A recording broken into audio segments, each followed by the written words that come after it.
Sem mais delongas, vamos continuar a nossa série de mensagens.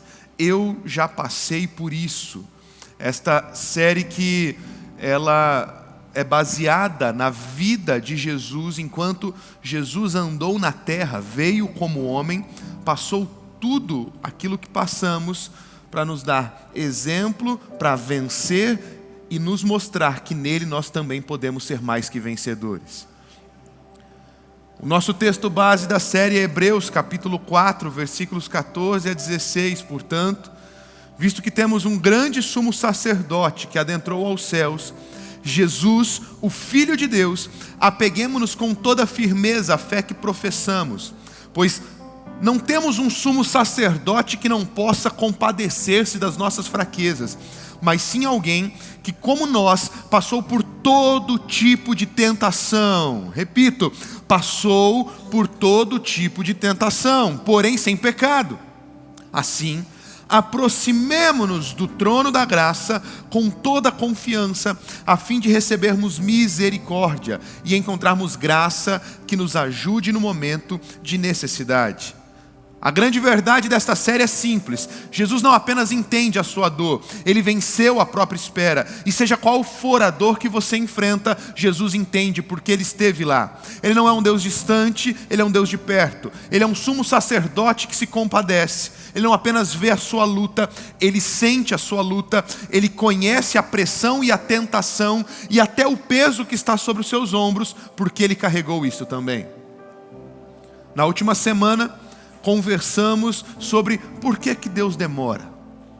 Se você perdeu a primeira mensagem dessa série, eu te encorajo a ainda neste domingo ir lá no canal, no YouTube da nossa igreja ou podcast, qualquer plataforma como Spotify, entre outros, e ouvir a primeira mensagem desta série, por que Deus demora tanto. Eu tenho certeza que você será muito edificado. Nesta segunda mensagem, nós conversaremos sobre quando dá vontade de desistir. Vamos falar sobre a desistência. Vamos falar sobre a perseverança. Mas antes, ore comigo mais uma vez. Jesus, eu te agradeço porque o Senhor é bom. Obrigado por esta que já é a segunda celebração deste fim de semana. Obrigado por tudo que o Senhor realizou ontem. Tantas vidas tocadas, vidas transformadas, pessoas resgatadas e tantos outros reconciliados com a sua casa, contigo. Eu clamo, faz de novo nesta manhã e durante todo este domingo. Jesus, eu oro também pelas mulheres que estão lá no Face a Face, tantas que estão participando, fazendo este Face a Face, sendo profundamente marcadas pelo Senhor. As que estão trabalhando também, neste domingo, complete aquilo que o Senhor tem para liberar sobre elas, para que voltem cheias do Espírito Santo e famílias sejam também abençoadas através da vida destas mulheres. Senhor, eu oro pelo meu coração e eu oro pelo coração dos meus irmãos que estão aqui nesta celebração das 8 da manhã. Eu sei que há uma palavra coletiva, geral, que o Senhor quer fazer durante todo o fim de semana. Mas eu creio também de uma forma tão especial que o Senhor tem coisas únicas para cada povo. Uma revelação fresca para cada público que se dispõe a vir te adorar. E nós que estamos aqui nesta celebração, eu peço que o Senhor venha liberar coisas novas, liberar apontamentos que mudem destinos, mudem direções. Pai, eu oro para que o nosso coração esteja aberto, nos ajude. Nós entregamos ao Senhor agora todo o nosso foco, toda a nossa atenção, como louvor ao Senhor, certos de que ouviremos a Tua voz, e ouvindo a Tua voz sairemos daqui diferentes, transformados. Para a honra e para a glória do Teu santo nome eu oro assim. Amém e amém. Glória a Jesus.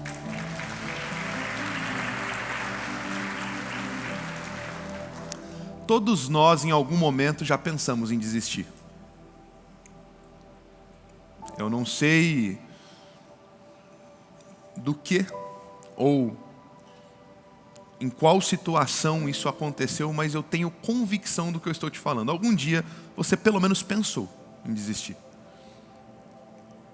É algo que é natural dentro das nossas perspectivas e capacidades humanas.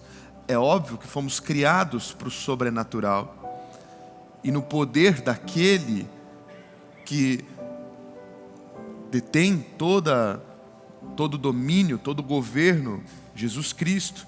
No poder do Espírito que habita em nós, podemos todas as coisas, avançamos, mas somos carne. Apesar de, no Espírito, termos uma nova vida, lutamos todos os dias contra a nossa carne não melhora. E diante disso, enfrentamos as impossibilidades. Momentos onde nos deparamos com determinadas situações que calculamos ser impossíveis. E então vem o pensamento, eu vou desistir. Isso se dá desde criança. Até o meu filho mais velho, 4 anos. Este ano começaram as tarefas diárias na escola. Todo dia tem tarefa. E pensa numa luta já. Com a criança de 4 anos, você vai colocar tarefa e de repente ele começa a ficar impaciente quando ele não está conseguindo fazer. E aí a gente fala, ensina, e daqui a pouco eu não consigo. E daqui a pouco eu não quero mais, eu estou cansado, eu não sei fazer. Você sabe. Não, eu não consigo, você consegue. E aquela luta. Por quê? Porque diante de um novo desafio, e você já aprendeu que novos desafios nos amedrontam, desafios muitas vezes são enxergados ou de alguma forma interpretados pelo nosso cérebro como difíceis demais, porque nosso cérebro tende a economizar energia, você já aprendeu isso? E aí a primeira reação humana é: eu vou desistir, eu não consigo. São assim, desde as pequenas tarefas diárias para uma criança, até tarefas até mais prazerosas, como aprender a andar de bicicleta. E é necessário perseverança, insistência, a fim de que possamos crescer, avançar. Mas o tempo passa, os desafios aumentam. Agora não é mais uma tarefa da escola, agora não é mais apenas andar de bicicleta. Agora o jogo fala sobre questões mais complexas. Talvez um casamento que não parece mais ter solução. Um sonho que parece ser impossível demais. Um ministério que você percebe estar estagnado, não avança. Um filho que você criou com tanto amor, com tanto carinho, e hoje está longe de Deus. Um vício que você tentou vencer várias vezes. Ou simplesmente a vida, que ficou pesada demais. E agora parece que não sobraram mais forças. A boa notícia para todos nós nesta manhã: Jesus sabe exatamente como é isso. Jesus já esteve nesse lugar. Em Marcos capítulo 14, versículo 36, Jesus está no Getsêmani. Logo depois da última ceia, Jesus ele vai para aquele jardim, para aquele monte, para orar, para ter tempo com Deus. E lá orando, já naquilo que eram os seus últimos momentos antes do seu martírio, antes da sua entrega, Jesus ele expressa ao Deus Pai, talvez palavras tão sinceras, palavras que para um desavisado podem parecer palavras de alguém fraco, mas na verdade demonstram palavras de alguém muito forte no espírito, mas que se encontrava dentro das suas capacidades físicas e mentais, porque Jesus, a Bíblia vai dizer que mesmo sendo Deus não tomou por usurpação ser igual a Deus, mas se esvaziou de todos os seus atributos e veio à terra como homem. Por isso Ele sofreu tudo o que sofremos. Por isso Ele passou por tudo o que passamos. Por isso que todas as tentações, todo o peso, todo o cansaço que aqui enfrentamos, Ele também passou. E neste momento, era isso que estava sobre os ombros de Jesus. E Ele diz: Abba, Pai, tudo te é possível. Afasta de mim esse cálice, se possível. Contudo, não seja o que eu quero, mas seja o que tu queres. Jesus sabia a dor que ele haveria de enfrentar. Jesus acabara de ser traído.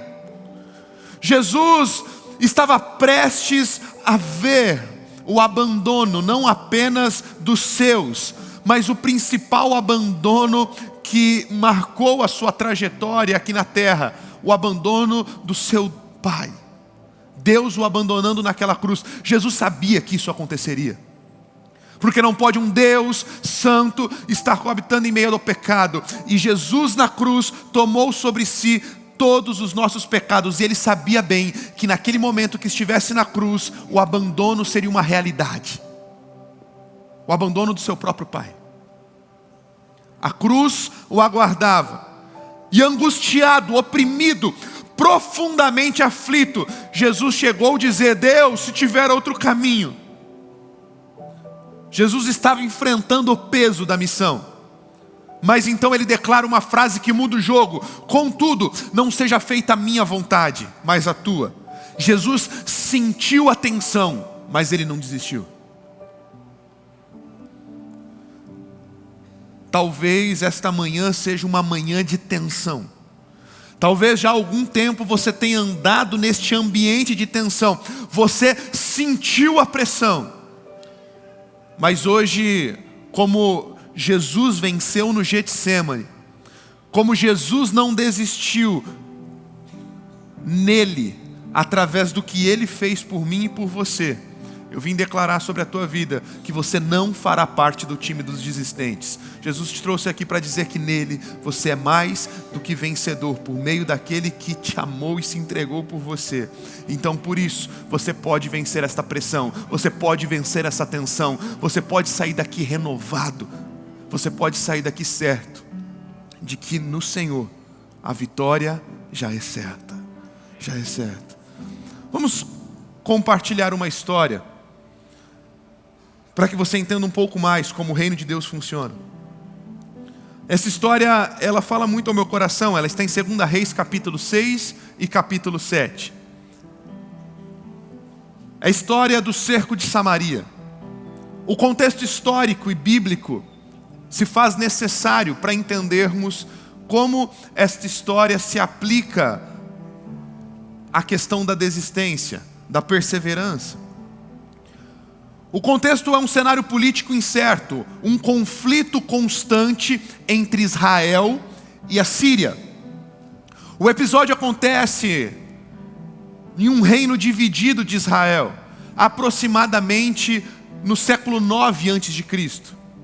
Depois da morte de Salomão, filho de Davi, o reino foi dividido em dois: Reino do Norte, Israel, cuja capital era Samaria, e Reino do Sul, Judá, cuja capital era Jerusalém. Nesse período, Israel vivia uma forte instabilidade política e espiritual. A idolatria se espalhava pela nação e eles enfrentavam conflitos frequentes com os povos vizinhos. Um dos principais inimigos, a Síria. No versículo 8 do capítulo 6, o rei da Síria estava em guerra contra Israel. Apesar disso, Deus levantava profetas para conduzir o povo, para advertir o povo. E nesse contexto surge Eliseu, sucessor de Elias. Deus usava Eliseu, inclusive, para revelar os planos militares dos inimigos para o rei de Israel, para que eles se precavessem, se preparassem e não caíssem em armadilhas. No capítulo 6, versículo 9, diz o seguinte: o homem de Deus mandou dizer ao rei de Israel: tenha cuidado ao passar por tal lugar, porque os sírios estão descendo para lá. E isso frustrou por várias vezes os planos do inimigo. O rei da Síria ficou furioso. Ele chegou a pensar que havia um traidor dentro da sua própria pátria. Ele diz: quem que é o traidor? Quem é que está contando os nossos planos para Israel? Versículo 11 do capítulo 6. Quem de nós está do lado de Israel? Um dos oficiais, entretanto, responde. Olha assim, olha o que eles respondem no versículo 12. Ninguém, meu senhor. É o profeta Eliseu. Ele conta ao rei de Israel até as palavras que o Senhor fala no seu quarto. Irritado, o rei da Síria decide resolver o problema. Se o problema é que Israel tem um profeta que é íntimo deste Deus que eles adoram, e este Deus revela para o profeta até o que nós vamos fazer, já sei, vamos capturar o profeta. Vamos prender esse tal de Eliseu. Ele envia então um grande exército para prender Eliseu na cidade de Dotã. Ele enviou cavalos, carros de guerra, um forte exército. E quando o servo de Eliseu, Geazi, viu aquele exército cercando a cidade, Geazi entra em pânico. Geazi entra em pânico. E ele diz: Senhor, o que faremos? Esta pergunta, ela é típica daqueles que chegam no seu limite, daqueles que estão amedrontados. O que eu vou fazer? Geazi, Eliseu, o que faremos? Nesse momento, Eliseu, ele responde com uma das declarações mais marcantes e mais profundas da Bíblia. No versículo 16 ele diz: Geazi, não tenha medo. Aqueles que estão conosco são mais numerosos do que eles. Nesse momento Geazi deve ter pensado: o meu Senhor enlouqueceu. Olha o tamanho do exército que está vindo contra nós. Ou eu não estou interpretando da maneira certa o que eu estou vendo, ou o Eliseu ficou louco, porque um exército enorme está vindo contra nós, e ele falou: calma, aqueles que estão conosco são mais numerosos. E aí o Geazi começa a contar. É a nossa lógica humana fazendo contas. E de repente, não, eu estou em desvantagem, nós temos um número reduzido. Eliseu então fala: calma aí que você não está entendendo nada. Versículo 17: Senhor, abre os olhos de Geazi para que ele veja. Quando Eliseu ora, os olhos espirituais de Geazi são abertos, e ele começa a ver carros, carruagens de cavalos de fogo e anjos ao redor deles. Isso revela um princípio espiritual importante. Existe uma realidade espiritual que muitas vezes não conseguimos enxergar. Se você acha que você está lutando sozinho, você não entendeu o mundo espiritual. As guerras que travamos neste presente século, as guerras que enfrentamos dentro da nossa perspectiva humana, terrena, física, elas apenas estão reverberando, elas apenas estão demonstrando uma guerra muito maior que está acontecendo nas regiões celestiais. Batalhas que os nossos olhos não conseguem enxergar, mas que Deus já enviou seus anjos ao nosso favor. Entenda que a realidade não é a verdade. Eu vi esta semana pastor Mateus postando um vídeo falando sobre isso nas suas redes sociais. Eu achei fantástico isso. A realidade não é a verdade. Pastor, não estou entendendo. Você está me induzindo a ser um negacionista, a ver a realidade e dizer que ela não está aqui. É papo coach mesmo, para negar a realidade, para falar o que não existe. Não. Deixa eu te explicar onde eu quero chegar. A realidade, ela é volátil, porque ela fala daquilo que os nossos olhos veem, e a realidade, ela fala de uma circunstância terrena. Aqui na terra as coisas são voláteis. Um dia você está bem, no outro dia você está mal. Um dia você está vendo as coisas dando certo, outro dia as coisas vão dar errado. Você lembra de quando Isaías tem a visão do trono de Deus? A Bíblia diz que no ano que o rei Uzias morreu, instabilidade política. Será que o próximo rei vai ser bom? Será que o próximo rei vai ser mau? Será que as coisas vão dar certo agora para a nação? Será que só vai piorar? É mais ou menos o que nós estamos passando no Brasil esse ano. Mais uma vez, uma tensão no ar. A inflação subindo. Taxa de juros, será que vai subir? Será que vai baixar? Quem que vai ganhar? Será que nós vamos nos amedrontar ainda mais? Será que agora o Brasil vai para as ruínas de uma vez? Será que vai dar certo? Será que não vai dar? E de repente, qual que é a visão que Isaías tem?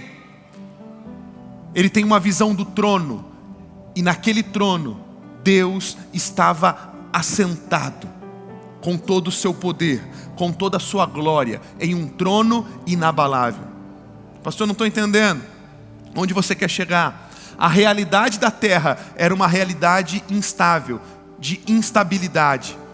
Mas no céu, a verdade era que Deus permanecia sentado no seu alto e sublime trono e nada fugia do seu controle. E a visão que Isaías tem do trono é para nos mostrar. E a visão que Isaías tem do trono é para nos mostrar que às vezes quando achamos que aqui na terra perdemos o controle, não podemos esquecer que lá no céu Ele não perdeu o controle. Ele continua dirigindo o seu povo pelas eras, pelas estações. O reino dele é inabalável, e se estamos neste reino também não seremos abalados. Quando os olhos de Geazi se abrem, ele vê a realidade espiritual. Aquela batalha foi vencida, mas ainda haviam outras batalhas. O rei da Síria não desistiria. Algum tempo depois, o mesmo rei da Síria mudou a estratégia. Bom, em vez de ataques pontuais, vamos mudar a estratégia. Afinal, se continuarmos atacando pontualmente, este Eliseu ainda vai continuar muito próximo a Deus, entendendo as estratégias. Vamos mudar, vamos fazer um cerco. O rei da Síria decidiu cercar completamente Samaria. No versículo 24 do capítulo 6 diz: Ben-Hadad, rei da Síria, mobilizou todo o seu exército e cercou. Esse era um tipo de estratégia de guerra muito comum na antiguidade. As cidades eram fortalecidas, haviam muros de proteção. Entretanto, a maior parte das plantações, das nascentes de água e de também criação de animais, tudo aquilo que era utilizado para a subsistência da cidade, era feito fora dos muros de proteção, e as pessoas moravam lá dentro. Quando um exército inimigo cercava a cidade, eles não deixavam ninguém sair, ninguém entrar. Logo, era questão de tempo para o povo morrer do quê? Em guerra? Não, de fome. O abastecimento era interrompido. E foi exatamente o que aconteceu. A fome extrema chegou. A situação ficou tão grave que os alimentos se tornaram absurdamente caros. No versículo 25 diz o seguinte: uma cabeça de jumento era vendida por 80 peças de prata e um copo de esterco de pomba por 5 peças. Você consegue imaginar isso? Eles estavam comendo animais impuros e até resíduos de animais. Era um cenário de desespero. E aqui nós chegamos ao ponto mais baixo da história. A Bíblia registra um episódio grotesco, chocante. 2 mulheres fazem um acordo para cozinhar os seus próprios filhos. Elas chegam a um acordo: olha, hoje eu cozinho meu filho, a gente vai tirar sortes, ver qual que é o primeiro. No outro dia, nós vamos cozinhar o outro filho para ter de alimento. No outro dia, elas tiram sortes, cozinham o filho da primeira, chega no outro dia, a segunda mulher não quer cozinhar o filho dela, e elas começam a brigar. E quando elas estão brigando, o rei passa. E a Bíblia diz que quando o rei passa, o rei de Israel, ele ouve isso, ele fica desesperado, ele rasga suas vestes. Era um gesto de desespero, luto. A nação chegou no fim do poço, tudo parecia perdido. E é nesse cenário impossível que Deus libera uma palavra através de Eliseu. Capítulo 7 agora, versículo 1. Eliseu se levanta e diz: amanhã, a estas horas, na porta de Samaria, uma medida de farinha será vendida por 1 siclo. Era uma promessa absurda. A promessa de abundância em 24 horas, humanamente impossível. Nós estamos falando de um momento onde o texto que nós acabamos de ler diz que uma cabeça de jumento era vendida por 80 peças e um copo de esterco por 5.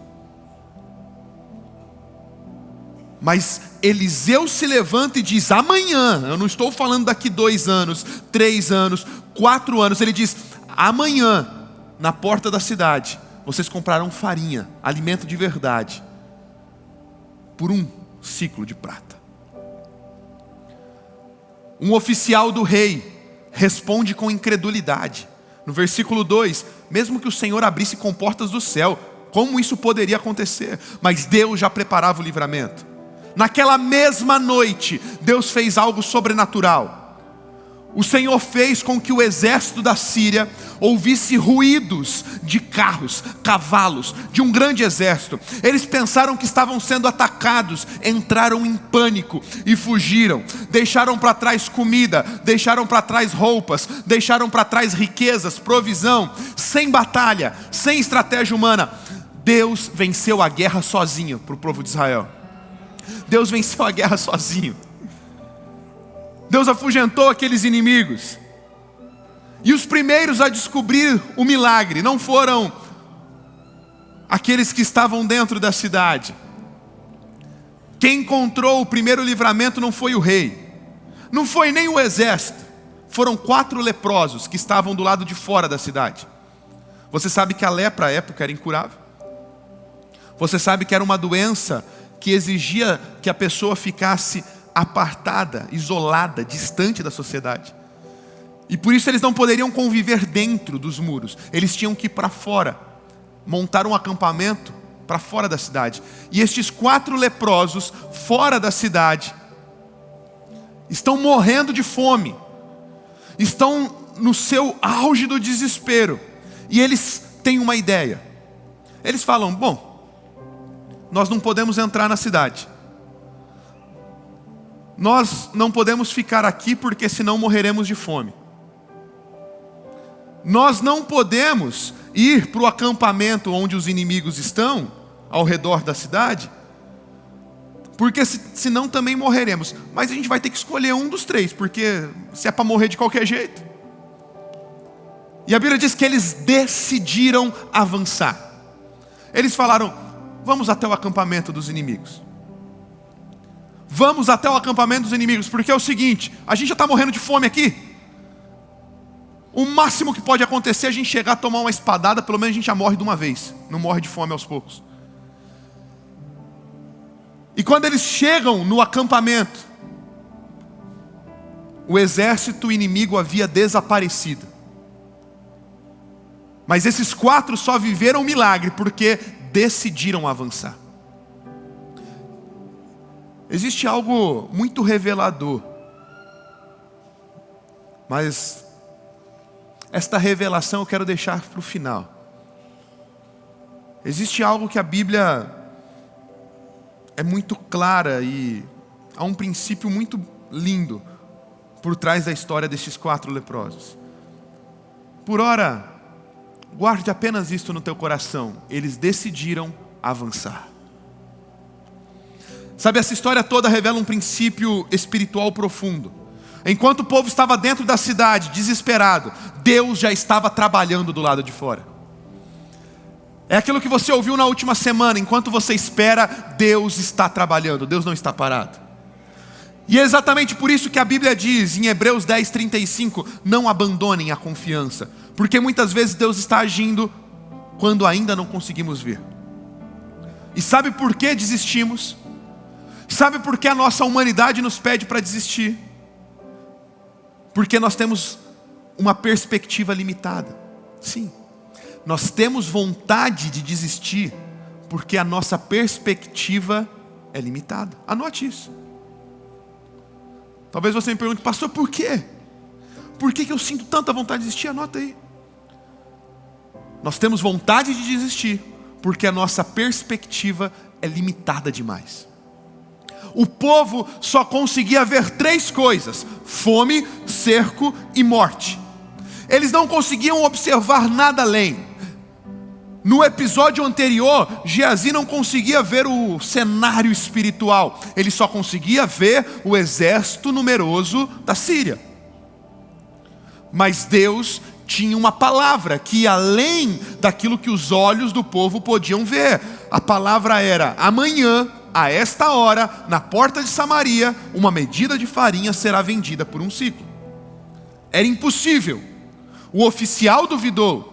A lógica humana diz: acabou, não tem mais jeito, eu já tentei de tudo. Mas Deus estava dizendo: a história ainda não terminou. Se Deus não colocou um ponto final, é porque ainda não chegou ao fim a tua história. O problema não é que Deus não esteja agindo. O problema é que muitas vezes a nossa visão não alcança aquilo que Deus já começou a trabalhar e a fazer em favor daqueles que estão sob o seu cuidado. Sabe por que nós temos vontade de desistir? Nós temos vontade de desistir porque o progresso nem sempre é visível. O progresso nem sempre é visível. E nós estamos demasiadamente com a nossa visão física atrelada aos sentidos. Esquecemos do mundo espiritual. Esquecemos que somos seres espirituais. E queremos ver. Somos pautados por resultados palpáveis, visíveis. Esquecemos que Deus já está trabalhando enquanto perseveramos. Eu gosto da experiência de Daniel, quando Daniel se propõe a orar, Daniel se propõe a jejuar, Daniel se propõe a buscar ao Senhor. Eu gosto muito deste texto. Daniel capítulo 10, se não me falha a memória. E depois de 21 dias orando e jejuando, o anjo chega para Daniel e diz: Daniel, desde o primeiro dia que você se propôs a orar, desde o primeiro dia que você se propôs a buscar a face de Deus, a resposta já foi enviada ao teu favor. Daniel não estava vendo, Daniel não viu o avanço, Daniel não viu cada etapa sendo concretizada, Daniel não viu as coisas se movendo, não. Daniel só passou fome e só ficou em oração e jejum. Mas depois de 21 dias o anjo falou assim: sabe por que eu não vim antes? Porque nas regiões celestiais estava acontecendo algo que os seus olhos não podem ver, uma batalha. Mas porque você perseverou em oração, hoje eu estou aqui com a tua resposta. Eu quero te dizer que desde o primeiro dia que você se propôs a buscar ao Senhor, a resposta já foi enviada do céu ao teu favor. O problema é que às vezes nós só estamos pautando o avanço por medidas humanas. E nem sempre você vai ver o avanço nos teus olhos naturais. E não é porque você não enxerga este avanço nos teus olhos naturais que Deus não esteja trabalhando, que Deus não esteja fazendo. Enquanto a cidade estava em desespero, nada parecia mudar, nenhum sinal, nenhuma melhora, nenhuma esperança. Você acha mesmo que Deus havia se esquecido de Israel? Você acha mesmo que Deus se esqueceu de você? Você acha mesmo que Deus abandonou o Brasil?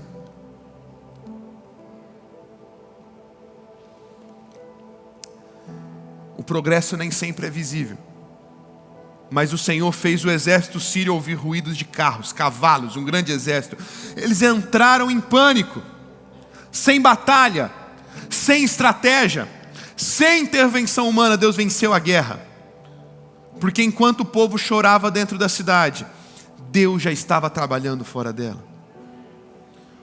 Para não desistir, você vai ter que silenciar as vozes erradas.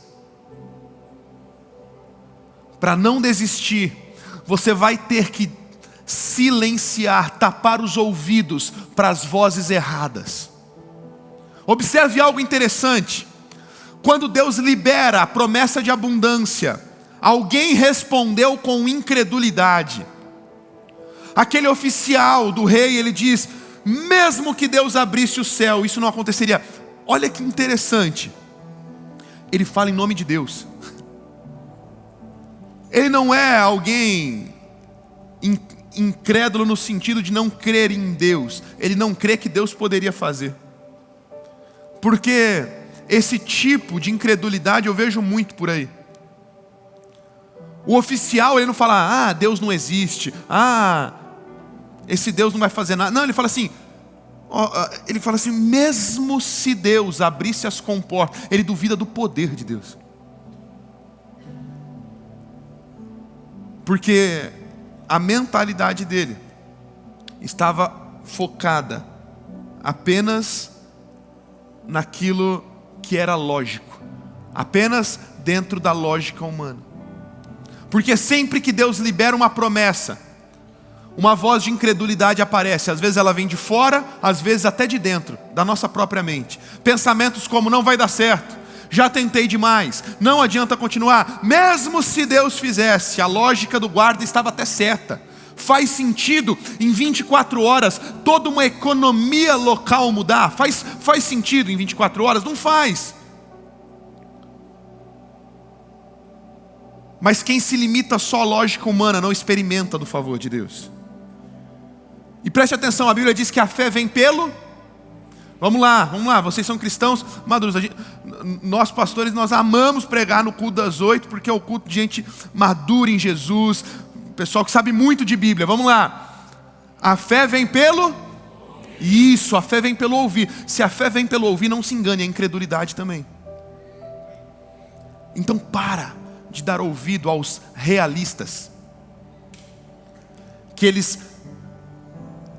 vestem a sua incredulidade com o nome de realismo. Eu, incrédulo? Não, eu creio em Deus. É que eu sou realista, eu sou pé no chão. Já ouviu esse papo? É que eu prefiro não aumentar muito as minhas expectativas. É que eu não sou fanático. É o camarada, é o oficial da guarda. Ele não fala em nome de outros deuses, ele fala em nome de Deus. Nem se Deus abrir as comportas dos céus. Para de dar ouvido aos realistas. Porque você já aprendeu hoje que a realidade não é a verdade absoluta. A verdade é que Deus permanece assentado no seu alto e sublime trono. A verdade é que Ele nos sustenta. A verdade é que o seu reino é inabalável e nós também não seremos abalados. A verdade é que eu preciso alimentar os meus ouvidos com fé. A batalha da perseverança não começa nas circunstâncias, ela começa na narrativa que domina a sua mente. Quem que você está ouvindo? O povo poderia ter escutado aquele oficial da guarda e permitido que a incredulidade dominasse o seu coração, mas não. A fé estava nas palavras de Eliseu. Palavras destas que vinham da parte de Deus, dizendo que o milagre iria acontecer. No outro dia, lembra dos 4 leprosos? Eles estavam do lado de fora da cidade e eles disseram: se ficarmos aqui, morreremos. Eles tinham 3 opções: ficar parados, voltar para a cidade ou avançar. Diga comigo: avançar. Eu preciso dizer isso a você. A partir de hoje, não desista mais até ter terminado as coisas. Não desista mais até ter terminado aquilo que Deus te deu a fazer. Avance. Eles decidiram avançar. Quando eles chegaram no acampamento, não havia ninguém. O exército tinha fugido. E os leprosos foram primeiros a encontrar o milagre. Os homens que eram considerados impuros, excluídos, rejeitados, foram os primeiros a experimentar do livramento de Deus. E eu disse para você que tinha uma revelação fresca. Eu disse para você que havia um princípio lindo aqui, contido por trás da experiência dos leprosos. Perceba que quando eles abrem mão da própria estratégia deles, dizendo: olha, chegamos no fundo do poço, não temos mais o que fazer, eles falam assim: o que nos resta é avançar. Tem gente que chega no fundo do poço e diz: o que me resta é ficar aqui esperando a minha morte. Não, quando você chegar naquele lugar onde as tuas mãos não conseguem fazer mais nada, onde a tua capacidade humana não consegue fazer mais nada, avance, porque quem não tem mais nada a perder, muitas vezes é quem descobre primeiro o milagre. Eu vou repetir: quem não tem mais nada a perder, muitas vezes é quem descobre primeiro o milagre. É você que talvez chegou aqui já sem força, sem esperanças. Eu não tenho mais nada para perder. Bom, se você não tem mais nada a perder, se entregue para Jesus hoje. Se você não tem mais nada a perder, avance, coragem. O milagre muitas vezes começa quando alguém decide dar mais um passo. O milagre muitas vezes começa quando alguém decide dar mais um passo. Hoje você vai dar um passo. Eu não estou te pedindo para correr uma maratona já logo de cara. Eu estou te pedindo: dê mais um passo. Dê mais um passo. Dê mais um passo. Em 1952, Florence Chadwick tentou nadar 33 quilômetros entre a Califórnia e a Ilha Catalina. Após 15 horas nadando, um nevoeiro forte cobriu o mar. Cansada, desanimada, ela desistiu. Quando ela entrou no barco, ela descobriu algo impressionante. Ela estava a 800 metros da praia. Ela disse na entrevista, logo após a sua desistência: não foi o frio que me fez desistir, foi o fato que eu não conseguia ver a costa. Faltavam 800 metros. Muitas pessoas não desistem porque perderam a força. Desistem porque perderam a visão. Aquilo que você julgava até hoje ser fraqueza, aquilo que até hoje você dizia: eu não tenho forças, talvez seja tão somente falta de visão. Você parou de visualizar, você parou de sonhar. Hoje Deus te trouxe aqui para restaurar os teus sonhos. Hoje Deus te trouxe aqui para restaurar a tua visão. Porque alguém sem visão não vai longe. Alguém sem visão para no meio do caminho.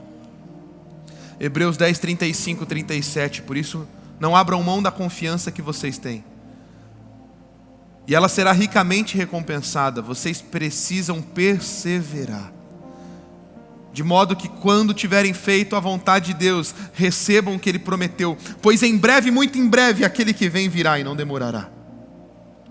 Quando a vontade de desistir chegar, volte para o lugar que Deus falou com você pela primeira vez.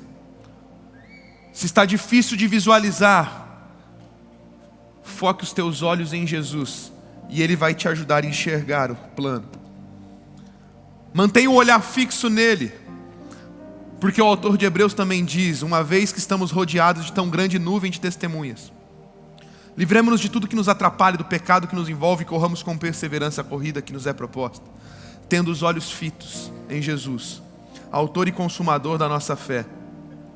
Ele, pela alegria que foi proposta, suportou a cruz, desprezando a vergonha, assentou-se à direita do trono de Deus. Jesus não desistiu para que você não desistisse. Jesus venceu para que você vencesse. E Jesus está assentado com o Pai, à direita do Pai, naquele alto e sublime trono, para que você entenda o que é estabilidade plena, que só se encontra num reino inabalável, que você faz parte, e por isso você não pode ser abalado. Fique em pé no seu lugar.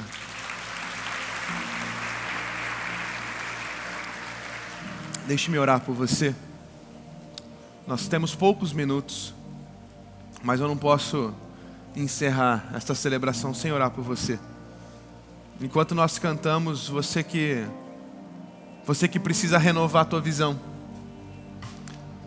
você que precisa declarar tua confiança em Deus, você que precisa de irmãos orando contigo para fortalecer a tua visão, vem para cá, vem aqui no altar, eu quero orar por você. Você que estava talvez a ponto de desistir, você que...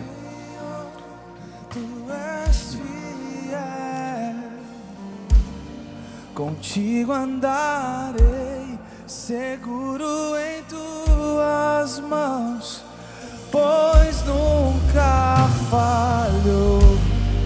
Em ti confiarei, tu és fiel, Senhor. Venha. Tu és fiel. Queremos orar por você. Queremos que as suas forças sejam renovadas. Você não foi feito para desistir. Você não foi feito para parar no meio do caminho. Em ti confiarei, tu és fiel, Senhor, tu és fiel. Contigo andarei, seguro em tuas mãos, pois nunca falhou.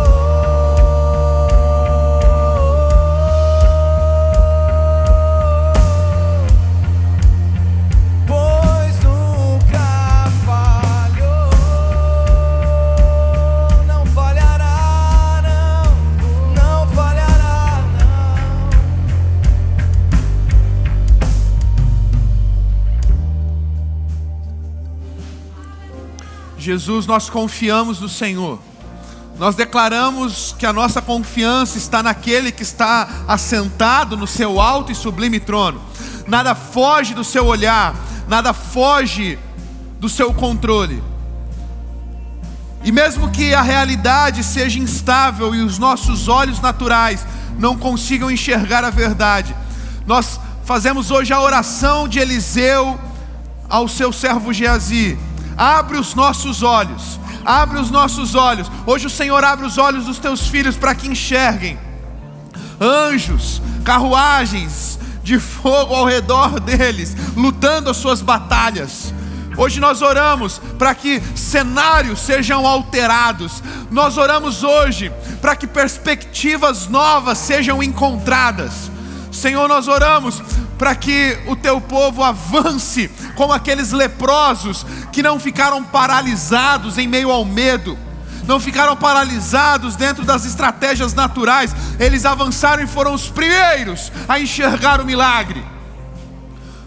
Sim, Jesus.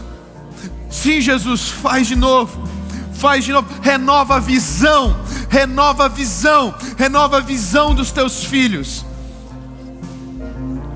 Visão, sonhos que estavam adormecidos, que estavam encaixotados. Senhor, renova a visão para que perseverem, para que não desistam, porque o Senhor venceu, então podemos vencer. O Senhor não desistiu, então não podemos desistir. Vem, Jesus. Vem, Jesus. Renova, renova, renova. Renova, renova, renova, Jesus.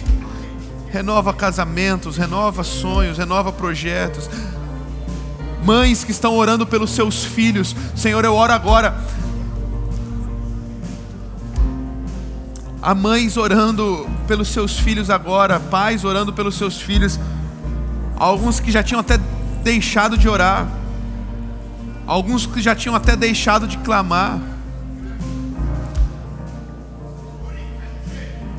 Você não havia desistido completamente. É óbvio que o teu coração ainda apertava.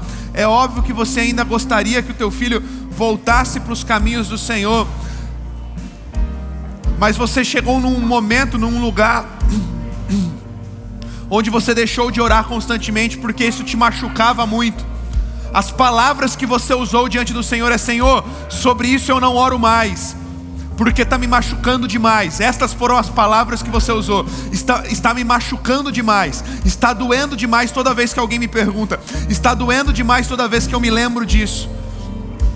Então eu vou deixar de orar por um tempo, porque eu não quero que meu coração doa, eu não quero me sentir tão fraca. Hoje o Senhor te visita com esperança. Hoje o Senhor te visita renovando, renascendo essa esperança dentro do teu ser. Porque a realidade não pode ferir, não pode machucar alguém que está embasado na verdade. Você não negará a realidade, mas você vai subjugar a realidade, a verdade suprema que é Cristo.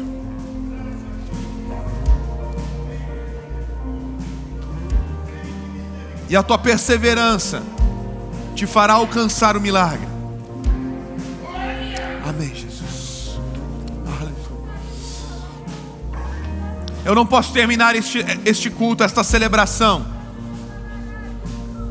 sem te dar a oportunidade de se entregar a Jesus, de entregar a tua vida a Jesus, de se reconciliar com Ele. Quem chegou no fundo do poço, quem não tem mais nada a perder, talvez é o primeiro a encontrar o milagre. Talvez você está como aqueles leprosos no fundo do poço. É esta a melhor oportunidade para você se entregar a Jesus, para você fazer dele o seu Senhor, o seu Salvador. Eu quero orar por você, eu quero orar com você, porque a palavra diz que se você declarar com a tua boca que Ele é Senhor, você será salvo. Você não precisa nem fazer isso sozinho. Você tem uma igreja agora que vai fazer esta oração contigo. Igreja, você que está no teu lugar, você que está aqui na frente, continue orando, continue recebendo. Você que está no teu lugar, faça esta oração comigo. Vamos fortalecer os nossos irmãos. Diga assim: Senhor Jesus, nesta manhã eu decido entregar a minha vida nas tuas mãos. Eu reconheço que andava perdido, sem forças, mas hoje eu declaro com a minha boca que o Senhor é o meu Salvador. Muda a minha história, me faz voltar a sonhar e a enxergar o que o Senhor tem para mim. Diga assim também: Senhor Jesus, e eu que andava distante, eu volto para casa, eu volto para os teus braços, eu volto a ter esperanças, que no Senhor Jesus eu viverei o mais que abundante. Deixa eu perguntar, você que fez uma destas duas orações pela primeira vez, você que se entregou a Jesus hoje pela primeira vez, ou você está voltando, retornando para a casa do Pai, retornando para a família de Cristo, faz um sinal com a sua mão. Eu gostaria muito de te conhecer. Há alguém que fez essa oração pela primeira vez? Ergue a tua mão o mais alto que você puder. Aí no fundo eu estou te vendo aqui. Glória a Jesus. Mais alguém, mais alguém, mais alguém, mais alguém. Faz um sinal com a sua mão. Glória a Jesus, estou te vendo. Amém, amém, amém. Jesus é bom, Jesus é bom, muito bom. Você que ergueu a sua mão, meu amigo, você que ergueu a sua mão aí, aqui também, você que ergueu a sua mão, os nossos pastores estão preparados aqui na frente para te receber. Nós só queremos orar por você, te dar um presente. Nós não vamos tomar muito teu tempo. Queremos te dar um devocional para marcar este dia tão festivo, para marcar este dia tão lindo, onde o Senhor te abraçou, onde o Senhor encontrou a tua vida. Se você puder, você que levantou suas mãos, vem até aqui, os nossos pastores vão te dar um presente, um abraço e vamos caminhar contigo. Igreja, celebre a Jesus mais uma vez, aplauda a Ele por estas vidas que se entregaram ao Senhor Jesus. Muito obrigado, Jesus, muito obrigado por esta celebração, muito obrigado por aquilo que o Senhor ainda fará. Receba da bênção apostólica, Deus, que o teu amor tão grande, a graça maravilhosa de Jesus Cristo Filho, as consolações do amado Espírito Santo sejam com o teu povo hoje e para todos sempre. Amém, amém e amém. Deus abençoe.